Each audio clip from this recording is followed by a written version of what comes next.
Sonne geht auf. Bald fahren wir los in Richtung Winterlager.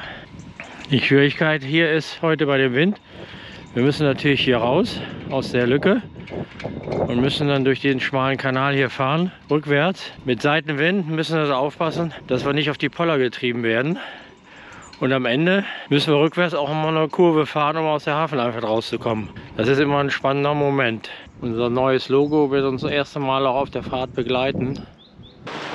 Die Vorbereitungen für den Turn sind soweit getroffen. Wir warten jetzt noch den Regen ab und frühstücken noch ein bisschen und dann hoffe ich geht's los. Wir haben hier schon mal eine zweite GoPro präsentiert, um mal die Ausfahrt ein bisschen filmen zu können. Und ja, ansonsten ja, hoffen wir, dass wir bei dem Wind gut rauskommen. Ich glaube nicht, dass da irgendwas passiert, weil du machst das immer sehr langsam und sehr ruhig, weil das ist das Wichtigste an Bord, dass man langsam alles macht und nicht hektisch und mit Stress. Vor allen Dingen sollte man sich vorher das Manöver überlegen und nicht während des Manövers, sondern man sollte vorher wissen, was man tun will und das dann auch tun. Ich wollte euch mal ein bisschen unser Bordleben präsentieren und das hier ist meine Kombüse, wie man das ja in der Fachsprache sagt. Und ich habe jetzt auch gerade die Brötchen in den Ofen gepackt, weil wir gleich frühstücken werden. Und nach dem Frühstück werden wir anfangen, den Strom reinzuholen. Dann geht es dann langsam los. Wir wollen ja dann heute losfahren. Und ich glaube, ich gehe noch zum Hafenmeister und hole mir noch eine Packung frischer Eier, weil er hat nämlich Hühner. Eine kleine schwarze Wolke, aber wir wollen gegen 10 ablegen. Ich gehe mal von aus, dass es bis dahin aufgehört hat zu regnen. Und es wird über den Tag verteilt immer mal ab und zu eine Husche kommen. Das ist der Hund von unserem Hafenmeister. Ganz sehen, 4, 6 oder 7. 7. Ja? Da gebe ich dann. Kriegst du von mir. Dankeschön, Dankeschön. Das sind meine Bärchen. Genießt. Aber mit Silvester bin ich nicht mehr da. Ja, das weiß ich, aber wir sehen uns doch trotzdem. Du hast doch bestimmt hier irgendwo ein Chaletchen, oder? Möglich. Ja, eben. Möglich. Möglich. Dann wünschen wir dir alles Gute. Prima. Und man sieht sich bestimmt. Man sieht sich im Leben immer zweimal. Oh, vielleicht schon dreimal. Oh, vielleicht auch dreimal. Ja, doch. Okay, Ja. lass es dir gut gehen. Prima, danke. Tschüss. Die Brötchen sind jetzt aus dem Ofen. Und wir frühstücken jetzt erstmal. Ach, ist das herrlich. So genieße ich immer das Frühstück an Bord. Jetzt pass mal schön auf, dass du nicht fällst. Ich nehme dir das Seil an. Das ist total rutschig. Also ich rutsche mit meinen Schuhen hier. Und dann können wir das Seil jetzt da drum machen. Das ist ein Seil, was ja hier in die Klinge bleibt. Ein Sicherungsseil gegen Sturm. Das brauchen wir jetzt unterwegs nicht. Wir haben genug dabei. Bitte schön.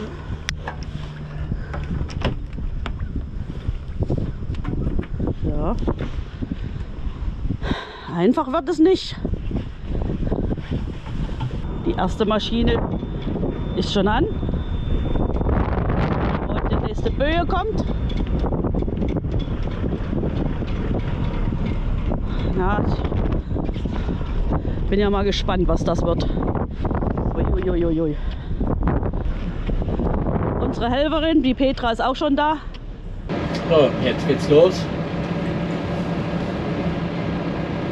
Wir haben die Maschinen am Laufen. Und jetzt müssen wir nur noch sehen, dass wir gleich aus der Ecke rauskommen. Der Trick ist, ich mache mit dem Bugstahlruder rechts raus, linke Maschine rückwärts, drückt uns das Heck hinten am Steg vorbei, an dem Poller. Dann rechte Maschine vorwärts, drückt uns das Heck weiter raus. Müssen nur aufpassen, Marina steht vorne und pass auf, dass wir nicht die Mauer rammen.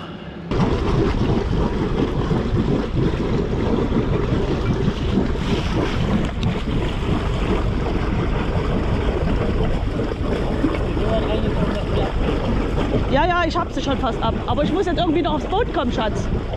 Ich muss jetzt noch irgendwie aufs Boot kommen. Jetzt musst du aufpassen, dass du nicht nach vorne fährst.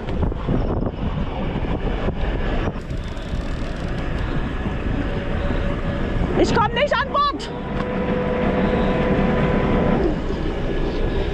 Okay. Pass auf, vorne auf.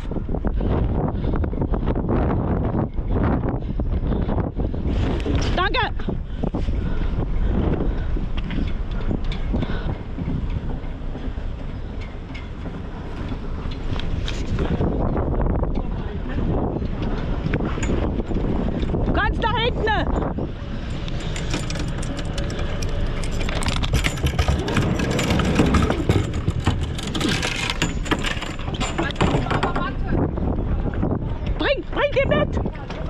Ja, bist du schon?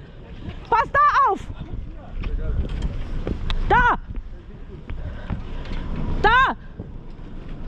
Bug! Bugstrahlruder! Die Richtung!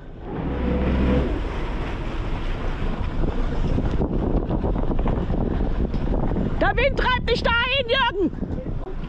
Da ist alles frei!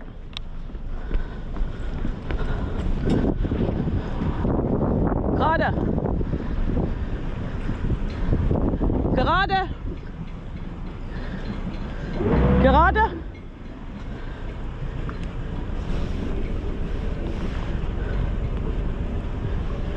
Gerade! Bugstrahl in die Richtung!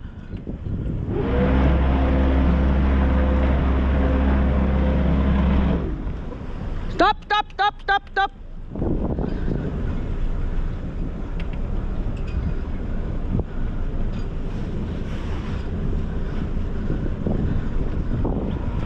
Hier bist du vorbei! Tschüss, bis nächstes Jahr! Jetzt kann ich mich meiner Arbeit widmen und kann die ganzen Seile reinholen.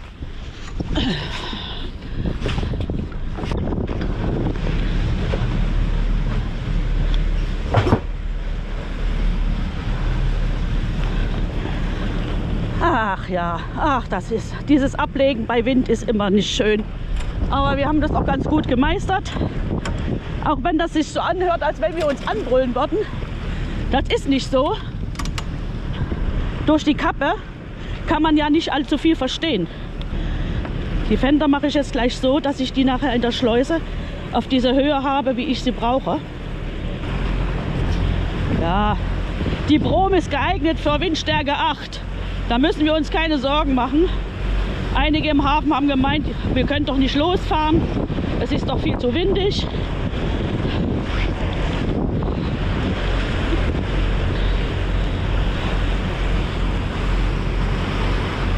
Ah, da begegnet uns das erste Berufsschiff. Wir sind einigermaßen gut rausgekommen aus dem Hafen. Ein bisschen Wind hat es etwas hektisch gemacht. Aber wir sind jetzt auf dem freien Wasser und fahren jetzt Richtung Schleuse. Unser heutiges Tagesziel ist erstmal Blokseil. Marina muss draußen frieren. Die hat natürlich die Arbeiten draußen zu verrichten, während ich natürlich hier am warmen Steuerstand sitze. In der Wasserkarten-App habe ich die beiden Routen mal eingegeben. Unsere Tagesetappe heute sind 53,3 Kilometer und morgen hätten wir dann noch mal 56,4 Kilometer. Bei Sonnenschein passieren wir die Elbürger Bruck. Ja, wir fahren mit halbvollen Tanks los, damit wir im Winterlager nicht die Tanks zu voll haben. Dann sind wir auch am Kran leichter. Ja, mittlerweile seit dem Tausch der Drehzahlmesser auf 74 Stunden gefahren. Von vorne kommt ein Berufsschiffer, den wir dank AIS schon weit vor der Kurve sehen konnten. Der kann uns natürlich auch sehen, weil wir auch ein Signal senden. Den Marinetraffic kann man auf unserer Tour natürlich auch verfolgen.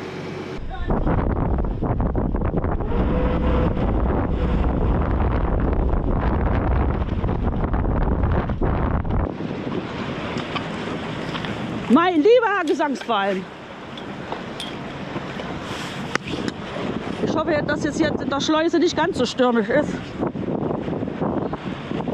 Es ist nicht einfach heute anzulegen. Und jetzt fängt es auch an zu regnen, wie immer. Wenn ich in die Schleuse reinfahre, regnet es immer. Jetzt zeige ich euch mal, wie schön ich immer mit meinem Seil den Poller hole. Hier drinnen ist es zum Glück nicht mehr so windig. Da draußen war es schon heftig.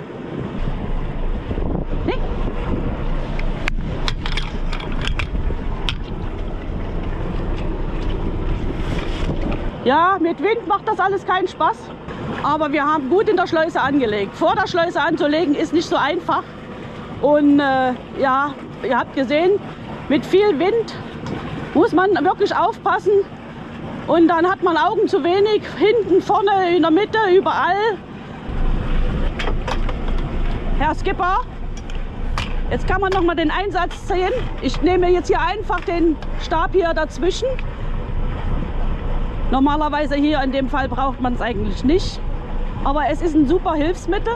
Ich arbeite gerne mit meinem verlängerten Arm. Der Skipper hat hinten schon losgemacht. Ich werde hier vorne schon mal losmachen. So, habt ihr das gesehen? Einfach geht das. Und jetzt könnt ihr auch sehen, wie Jürgen schon mal super von der Wand wegkommt. Top. Top. Bugstrahlruder. Und schon stehen wir mittig und können auch schon rausfahren. Und jetzt einfach geradeaus. So, was muss ich wieder machen? Ich muss wieder alles zusammenbasteln hier. Ich brauche die sowieso gleich wieder. Von daher kann ich das auch lassen. Ich werde jetzt mal reingehen zum Skipper. So, die erste Schleuse haben wir ja ganz gut gemeistert.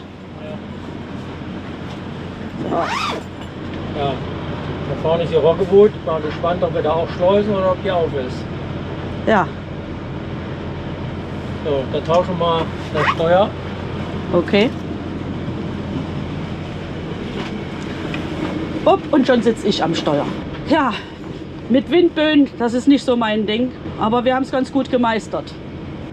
Und täglich grüßt das Murmeltier. Jetzt sind wir an der Roggenbootschleuse. Müssen jetzt abwarten, bis der Frachter rausgefahren ist. Wie ihr sehen könnt, werden hier viele Bauarbeiten gemacht. Die Schleuse soll ja im Endeffekt komplett ersetzt werden durch diese neue Schleuse.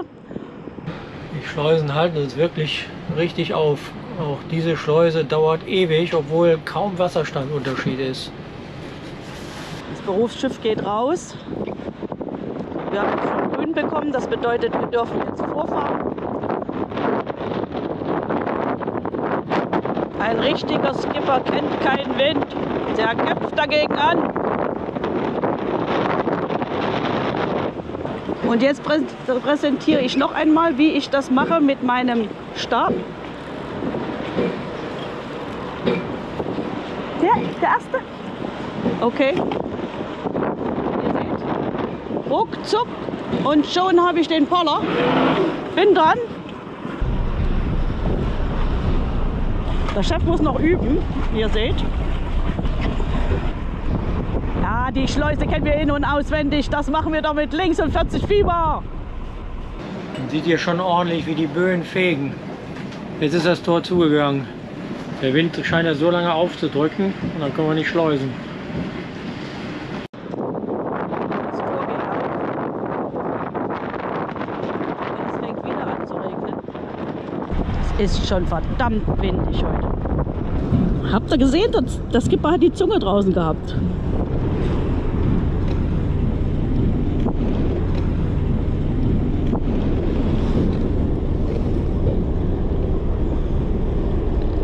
Ich bin der stille, heimliche Beobachter.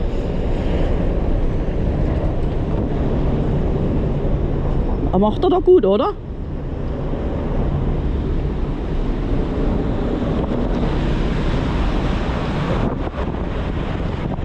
Jetzt werde ich die Fender alle reinholen. Hier wird fleißig gebaggert. Ich hoffe, der lässt uns die Lücke, dass wir da durch können. Der stand eben ganz schräg. Wie ihr seht, bin ich jetzt wieder bei den Hausarbeitspflichten. Ich sehe aus wie ein Ferkel. Ja, ein wunderschönes großes Spülbecken. Wir haben heute Morgen gefrühstückt. Und jetzt spüle ich halt noch das Geschirr ab von gestern Abend und von heute Morgen. Wird auch fleißig gebaggert. Und jetzt geht es auch noch richtig stark über Regen. Oh je. Aber wir sind durch. Jetzt befinde ich mich im Salon. Und auch da muss ich immer etwas nachbessern, die Kissen wieder richten. Ich habe immer vom Hafenmeister eine Rose bekommen. Das ist meine letzte Rose für dieses Jahr. Kühlschrank taue ich auch schon ab. Ja. Und draußen tobt gerade der Bär. Jetzt werde ich mal nach oben gehen. Wir kommen jetzt hier Richtung Kettelmeer. Ja, wir sind jetzt an der Mündung zum Kettelmeer. Es windet, es regnet. Es stürmt. Schön ist es gerade nicht. Vor uns liegt der Kettelhafen.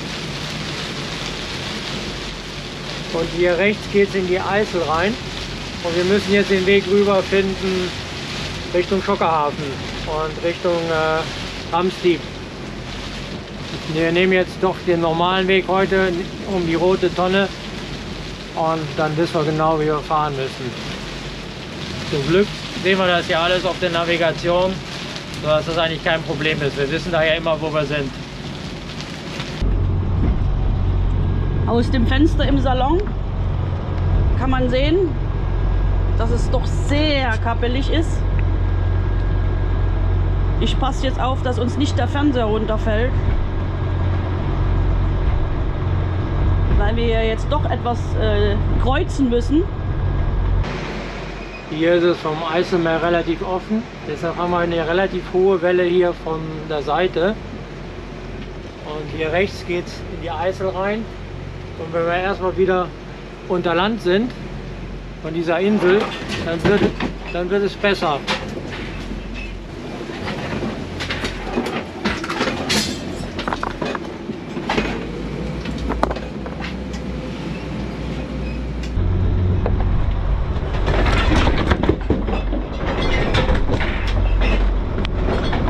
Zum Glück habe ich den Fernseher festgehalten, aber es sind noch einige.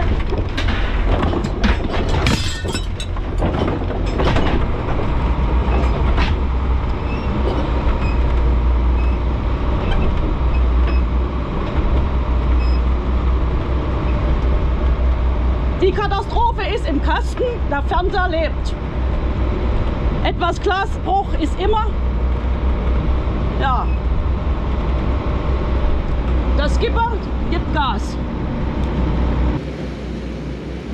Ja, das war jetzt gerade eine heftige Welle. Und ja, ich hoffe, das haben wir jetzt überstanden. Und ich hoffe, unten ist alles heile geblieben. Ich habe es ein bisschen klirren gehört. Alles noch gut? Ganz, danke, das Ganze. Da habe ich gerade noch vorhalten können. Ich habe auch alles auf Kamera. Was? Ich habe alles auf Kamera. Okay.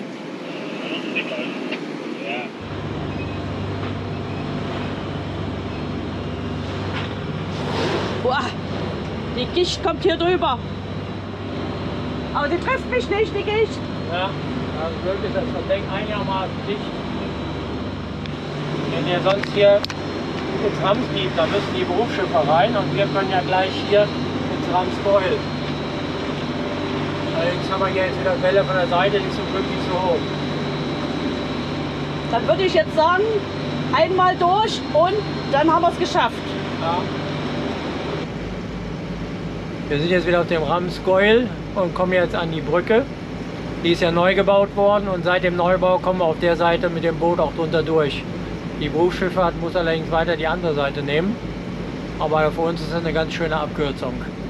Ein Stück nach der Brücke wird es dann wieder zusammengeführt.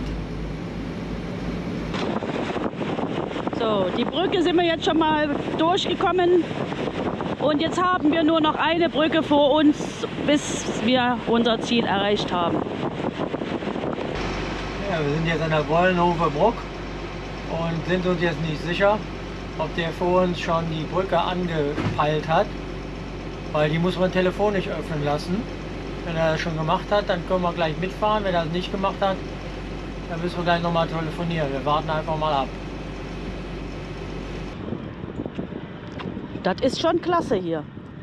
Wir haben gerade angerufen, vor knapp 5 Minuten, haben bestellt, dass wir durchfahren möchten und siehe da, die 5 Minuten sind rum und wir haben Rot-Grün.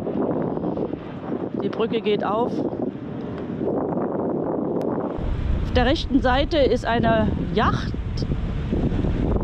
Hier werden auch Yachten gebaut.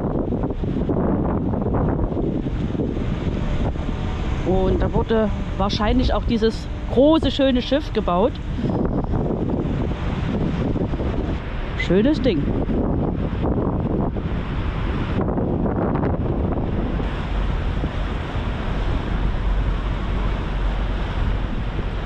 Hier bauen sie auch noch ein riesen Segelschiff.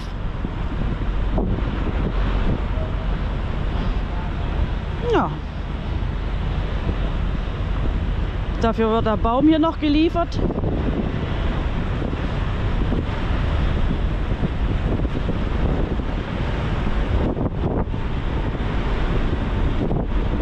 Die Katharina liefert den Baum für das neue Segelschiff.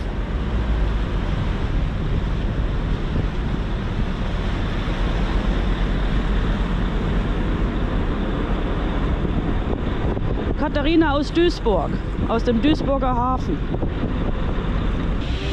Die wunderschönen Wasserhäuser hier direkt vor Blockseil. Wir haben unser Ziel nämlich jetzt erreicht. Ich bereite mich mal so weit vor.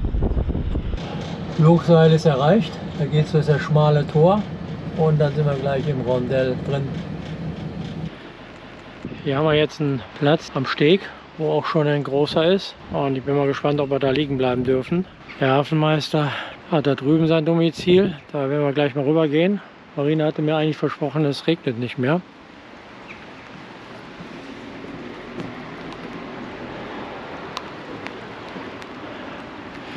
Hier vorne waren wir letztes Mal essen. Mal schauen, ob wir da heute wieder hin können, ob das auf hat. Für den kleinen Hunger gibt es dann noch Kibbeling. Und morgen müssen wir dann da hinten durch die Schleuse. Schaut mal, was der Skipper hier jetzt schon wieder macht. Hat mir das ganze Wohnzimmer hier verwüstet, nur weil wir unterwegs wieder ein Problem hatten mit unserem Tank. Ich hoffe, dass wir den freigeblasen kriegen. Wir haben ja extra den feinen Kompressor gekauft. Das ist ja die Zuleitung. Okay. Und die war beim letzten Mal verstopft. Ja, das sind die kleinen Dinge, die wir halt unterwegs immer haben. Das machte natürlich keinen Spaß. Wir waren in dem Moment gerade auf dem Kettelmeer. Also wie gesagt, wir waren da gerade auf dem Kettelmeer. Und in dem Moment ging der Motor aus. Wir haben ja im Juni den Kompressor gekauft, weil wir ja das Problem kannten mit unserem verstopften Dieseltank, der jetzt im Winter auf jeden Fall noch mal komplett gereinigt werden muss. Gut, schauen wir mal.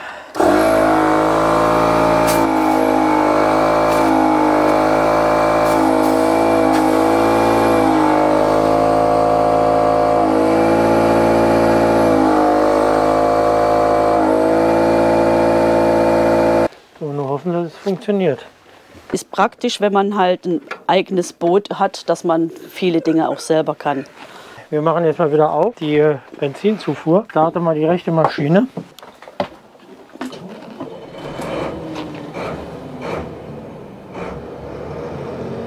Es scheint zu funktionieren. Wir müssen immer alles hier abbauen, die ganzen Couch-Elemente, alles muss immer weg. Wenn wir an irgendwelche Gerätschaften kommen müssen, an Motor, an Tank, an Batterien, egal was es ist, wir müssen immer alles abbauen. Und Meister? Ja, also grundsätzlich tut es das jetzt wieder. Ist die Frage, wie lange. Also hat sich das gelohnt, dass wir diesen Kompressor gekauft haben? Ja. War die Investition nicht umsonst. Und wir kommen damit zum Piet. Den Weg zum Hafenmeister. Herrlich, das Boot noch mal so in der Sonne. Ah, jetzt ist schön geworden. Ne? Gegen Abend ist das Wetter noch mal, hat sich wieder beruhigt. Ja, herrlich. Ein hübsches kleines Hafenhäuschen. Ja, genau. Hafenmeister ist von 17 bis 18 Uhr hier um die Jahreszeit. Ich benutze jetzt mal die Hafenkarte hier am Stromzähler. Wenn ich jetzt hier dran halte, sehe ich, habe noch 16 € drauf. Und wenn ich jetzt nur auf den Schalter hier unten drücke von unserem Strom, zeigt er mir 1,2 kW an. So, jetzt halte ich die Karte wieder drauf, drücke einmal auf den Knopf und schon hat er 1 € abgebucht für 2 kW. Und wenn ich jetzt wieder hier drauf drücke, hat er 3,2 kW. Hier mal zu den sanitären Anlagen. Das soll hier am Fischgeschäft rechts vorbei sein.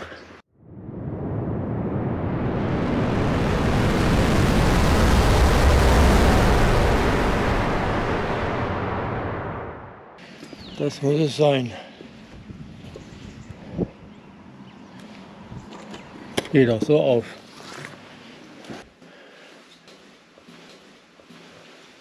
Gucken, wo es hier hingeht.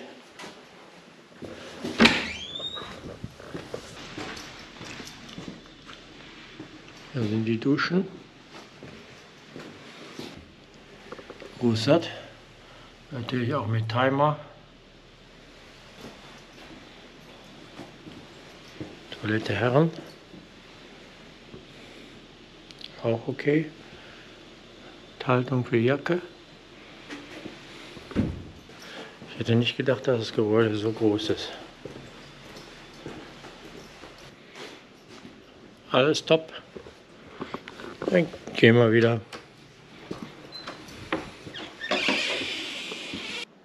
Meter. Hier bekommt man eine Karte und da kann man die Karte aufladen.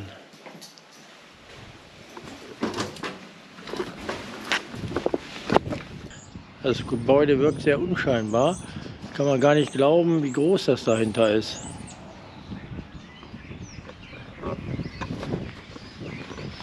Na, wieder zurück zum Hafen. Wir haben jetzt hier einen Tisch bestellt für 18 Uhr im Prinz Margret Reuss.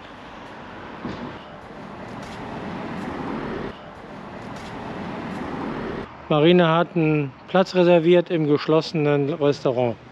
Das möchte ich aber aufklären. Im Internet ist das heute offen und hat die Reservierung angenommen. Unser präferiertes Restaurant hat leider zu. Jetzt sind wir doch beim Restaurant Schleusensicht. Unsere kulinarische Reise dieses Jahr endet hier. Mit einer Mosterdsuppe. Und ich versuche es noch mit Carpaccio. Ich lebe heute gesund mit Salat und geräuchertem Fisch. Und Marina. Ich lebe auch gesund. Ich lebe auch gesund. Ich habe auch Fisch. Sliptongs. Genau.